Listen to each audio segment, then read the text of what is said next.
Assalamualaikum warahmatullahi wabarakatuh. Sahabat sekalian, ada pertanyaan menarik yang disampaikan kepada saya terkait dengan berita yang sedang viral.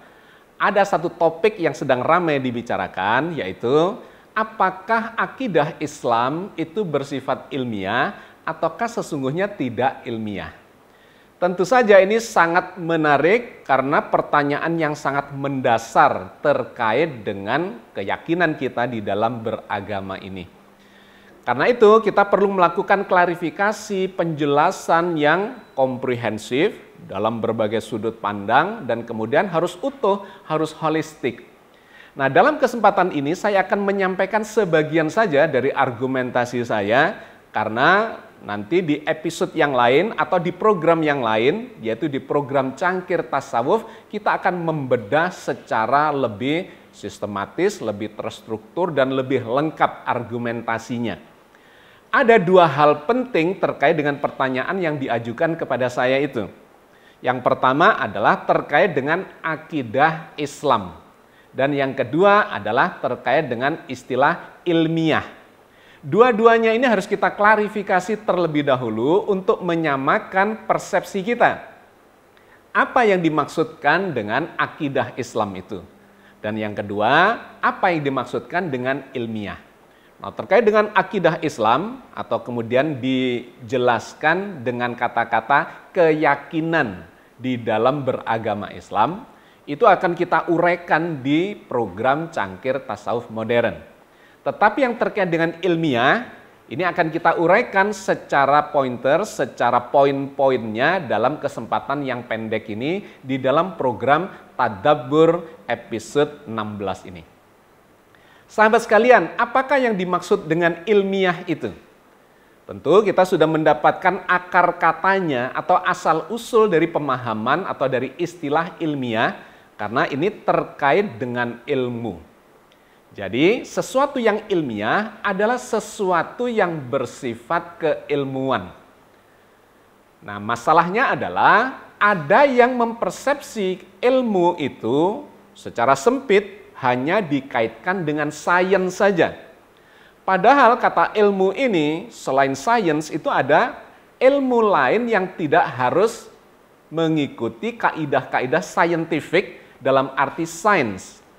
Maksud saya begini, ilmu itu kalau dibagi secara sistematis ke dalam dua belahan besar, maka ilmu itu ada yang bersifat scientific, yang kemudian dikenal sebagai hard science. Di dalamnya adalah ilmu-ilmu yang terkait dengan pemahaman yang kuantitatif, yang menggunakan angka-angka. Misalnya matematika itu masuk di dalam hard science. Fisika dengan rumus-rumus perhitungan dan sebagainya, itu masuk dalam hard science. Kemudian ada kimia yang juga masuk hard science dan ada biologi. Ini adalah kelompok ilmu yang disebut sebagai hard science atau seringkali hanya disebut sebagai science saja. Tetapi sesungguhnya ada hal lain atau kelompok lain dari keilmuan itu yang disebut sebagai soft science. Sains tetapi lebih soft, lebih lunak, lebih lembut, tidak menggunakan angka-angka atau bisa tidak menggunakan angka-angka dan lebih bersifat kualitatif. Kalau yang ini tadi kuantitatif dengan angka-angka bersifat material, kalau yang soft science ini lebih bersifat lembut, tidak harus menggunakan angka-angka. Misalnya ilmu psikologi. Apakah itu ada ilmunya? Ya tentu saja namanya saja ilmu psikologi. Tidak harus menggunakan angka-angka, belajar tentang kebahagiaan, tentang stres, tentang depresi, tentang behavior, tentang perilaku dan seterusnya. Itu sesungguhnya adalah sains, tetapi karena tidak kuantitatif disebut sebagai soft science. Dia memiliki metodologi yang berbeda. Ilmu politik, ilmu sosial, ilmu ekonomi, ilmu tentang kebudayaan dan sebagainya, itu sesungguhnya ada ilmunya tapi disebut sebagai soft science. Nah, sahabat sekalian, saya cuma ingin mendudukkan persoalannya bahwa ilmu itu ada kelompok hard science dan kemudian ada soft science. Nah, seringkali ini disempitkan menjadi sains saja, bahwa segala sesuatu, kefahaman terhadap fenomena dan realitas itu hanya bisa dilakukan melalui sains saja, yaitu hard science.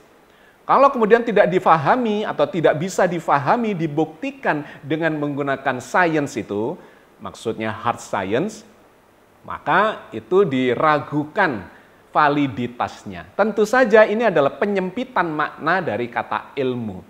Nah, kembali kepada kata ilmiah, sesungguhnya adalah sebuah proses untuk memahami realitas, membuat kesimpulannya dengan menggunakan ilmu-ilmu yang sesuai dengan realitas itu. Jadi tidak selalu bersifat scientific dalam arti hard science saja, melainkan bisa juga soft science. Atau lebih bagus lagi, kalau memadukan antara keduanya itu, antara soft science dengan hard science. Oke, itu adalah pemahaman yang pertama terkait dengan apa yang disebut ilmiah. Ini nanti yang akan kita gunakan untuk membedah, memahami apakah akidah Islam itu bersifat ilmiah ataukah tidak. Tetapi sebelum melangkah jauh ke sana, kita akan membreakdown kata ilmiah yang berakar kata dari ilmu ini. Apa syarat-syarat sesuatu proses itu bisa disebut sebagai ilmiah? Maka sebelum masuk ke langkah-langkah ilmiah yang diformulasikan dalam metodologi ilmiah atau tata cara menyimpulkan, memahami sesuatu secara ilmiah, maka kita harus memahami ada syarat untuk bisa melakukan proses ilmiah itu. Yang paling mendasar syaratnya adalah harus memiliki kecerdasan yang cukup. Dalam agama disebut sebagai akal. Akal kecerdasan. Apa itu akal kecerdasan? Adalah kemampuan untuk memahami realitas, memahami fenomena, memahami peristiwa-peristiwa yang terjadi di sekitar kita. Kalau syaratnya tidak mencukupi, seseorang tidak cukup cerdas, maka dia tidak akan bisa melakukan proses ilmiah itu. Jadi ini syarat pertama. Dan menariknya, Islam mensyaratkan itu sebagai syarat pertama untuk memeluk dan menjalankan agama ini, yang disebut sebagai akil baligh. Artinya apa? Akalnya sampai, akalnya cukup. Jadi itu poin yang pertama, sebagai syarat untuk melakukan proses ilmiah. Nah, di dalam kecerdasan itu sesungguhnya ada kecerdasan yang bersifat intelektual dan kecerdasan yang bersifat emosional. Di dalam kecerdasan yang bersifat intelektual itu erat kaitannya dengan sains yang hard science. Sedangkan kecerdasan emosional erat kaitannya dengan soft science. Emosi tentang kebahagiaan, tentang perasaan, tentang perilaku itu berada di kecerdasan emosional. Tetapi yang terkait dengan hitung-hitungan, terkait dengan rumus-rumus, terkait dengan angka-angka yang bersifat kuantitatif, itu ada di kelompok kecerdasan intelektual. Nah, kecerdasan intelektual itu memiliki 3 variabel atau komponen. Yang pertama, di dalam kecerdasan intelektual itu adalah yang dinamakan sebagai logika. Jadi, seseorang yang tidak memiliki logika yang baik, maka kecerdasannya juga tidak baik. Apa itu logika? Logika itu adalah runtut berpikir. Cara berpikir yang terstruktur, yang sistematis. Kalau seseorang tidak memiliki kemampuan logika yang baik, maka cara berpikirnya amburadul. Kacau balau, tidak sistematis, tidak terstruktur, dan kemudian akan berpengaruh pada kesimpulan dalam memahami sebuah fenomena atau realitas. Itu adalah komponen pertama dari kecerdasan intelektual. Komponen yang kedua adalah rasionalitas.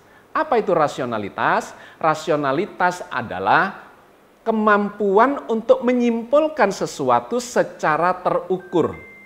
Biasanya ini dilakukan melalui perbandingan-perbandingan. Kata rasio itu menunjukkan adanya ukuran, adanya perbandingan.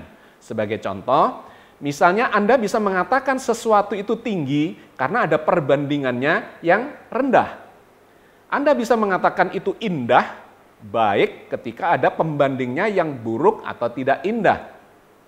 bisa mengatakan sesuatu itu bermanfaat karena ada pembandingnya yang tidak bermanfaat dan seterusnya.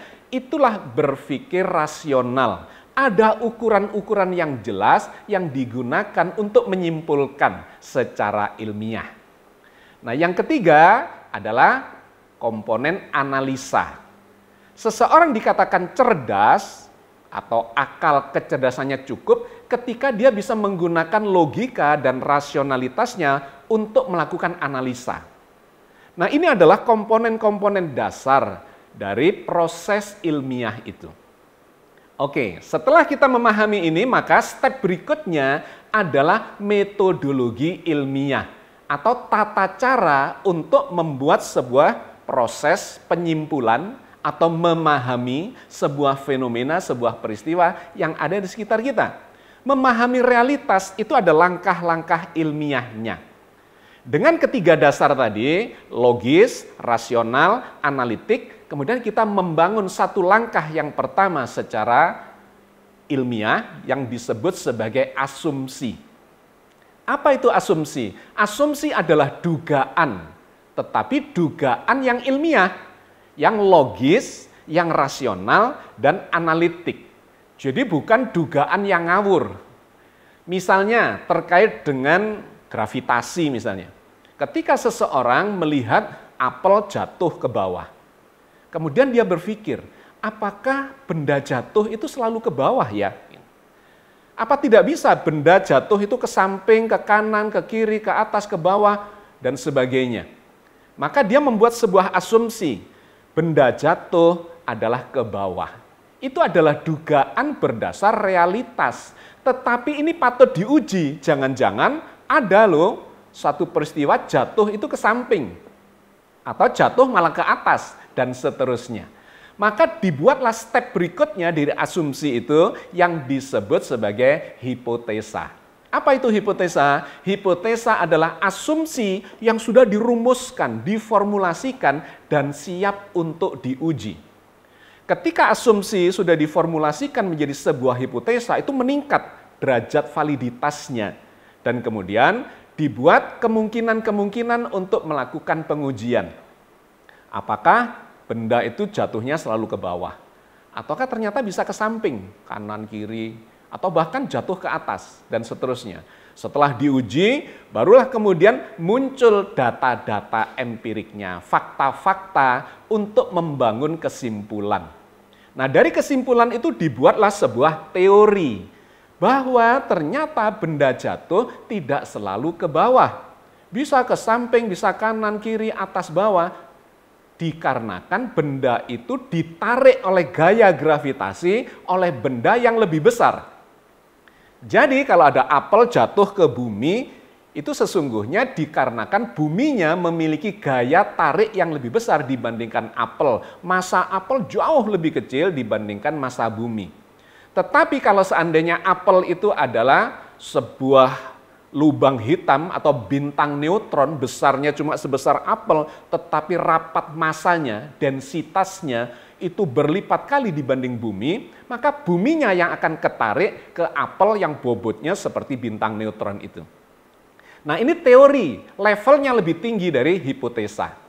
Kalau ini terbukti berkali-kali dan kemudian tidak pernah gagal, maka disebut sebagai hukum. Nah, hukum itu menunjukkan bahwa proses ilmiah itu sudah mencapai puncaknya. Gravitasi itu sudah mencapai level hukum. Sahabat sekalian, poinnya lantas terkait dengan langkah-langkah ilmiah untuk memahami sesuatu, itu kemudian bisa dikenakan salah satunya kepada agama, keyakinan agama kita. Apakah akidah di dalam Islam itu bisa dikatakan ilmiah atau tidak?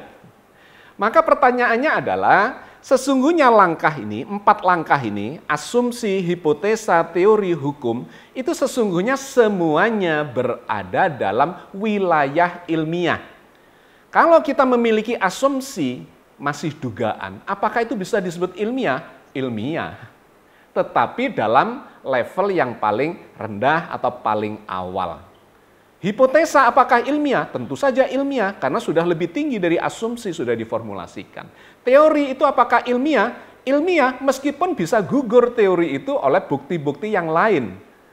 Nah, apakah hukum itu ilmiah? Iya, itu adalah produk tertinggi dari proses ilmiah.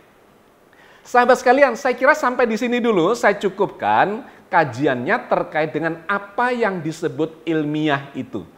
Lantas ini akan kita gunakan untuk memahami akidah, keyakinan beragama itu sesungguhnya ilmiah apa tidak.